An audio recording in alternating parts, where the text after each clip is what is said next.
with their competitors.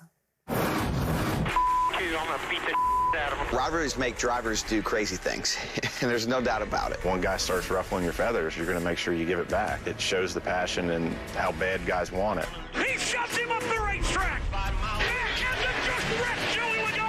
I've had my fair share of run-ins with guys. I'm very passionate about where I stand with things. Give me nothing. It's on my back end around. The competitors that I've had run-ins with are very passionate about their stance on things. Everyone refuses to give in. I love the drama.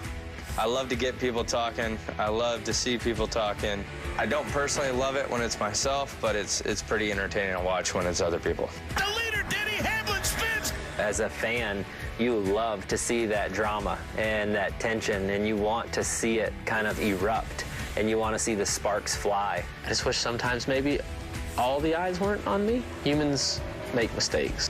When someone doesn't accept that was a mistake and they take it personally. The one Hail Mary defense, got it. And they retaliate. It's just the yin and yang of human nature. I feel like you have to respect the drivers that you're racing against. You don't necessarily have to like them. We're not here to make friends. Respect the people you're racing against, get them to respect you, but don't make friends with them. Just got wrecked. That's the last person you want to get beat by, right? Is that person that you've had some kind of history with. Rivalries are really, in some sense, turf wars. It's a driver trying to send a message to an entire garage that he's not going to tolerate this behavior, not just from this driver, but from everyone else. I mean, people love rivalries. The ones when you're stacking wins up back and forth, that's a good one. When you're stacking cars into the garage, those aren't good ones. The leader came by. Payback. No two better guys to have on a show when you're talking rivalries than these two, because we know they had so many of them, just fights every single Sunday, and happening.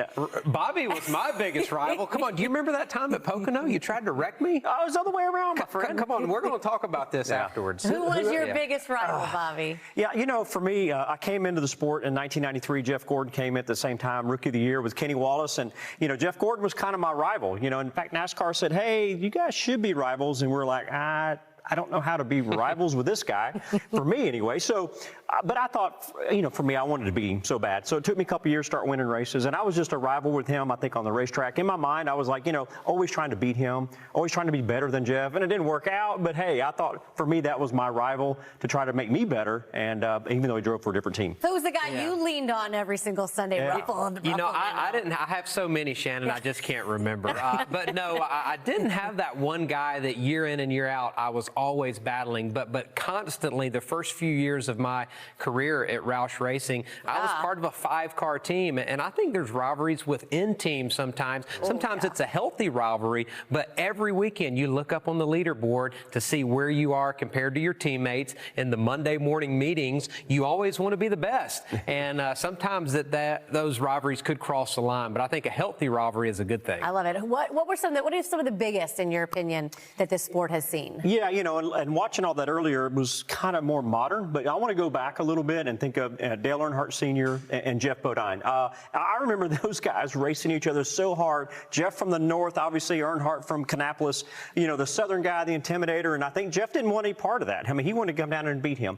And I remember these two guys, because I started Busch Racing about that same time, and I remember these two guys going after it. And finally, NASCAR had to step in. Bill Jr. had to step in and say, listen, this is not going to happen. And I know the story is maybe I read about it, and I don't want to say too much about it. Days of Thunder, right? Wasn't it like the Days of Thunder? You think about it, and you think about the rivalry of that and that show, and he did get them down there in Daytona. And I remember some stories about that, and just to see that happen back in that day, I love going back to that time because they were definitely rivals on the racetrack. Yeah, another guy who was pretty intimidating, one of my teammates, Carl Edwards. You know, we talk about guys that have been tough on the racetrack and off the racetrack, and Carl was one of those guys, and he didn't have just one person that he went after. Here you see post-race with his teammate, Matt Kenseth, who they're buddies now. But Carl got really aggressive with Brad Keselowski here at Atlanta Motor Speedway and got into some trouble with NASCAR afterwards. And teammates again, Joe Gibbs Racing, Kyle Busch, and Carl Edwards. And Carl's sitting at home right now going, David, what are you doing to me? If he was on Twitter would be blowing That's up. right. But Carl, you know, one thing that's consistent with all these guys, Jeff Bodine, Dale Earnhardt, Kyle Busch, Kevin Harvick, Carl Edwards, they're winners, they're champions. And when you're battling up front, you don't have any friends, Shannon. It's all about getting that checkered flag. Yeah, and of course, a lot of those guys have what in common?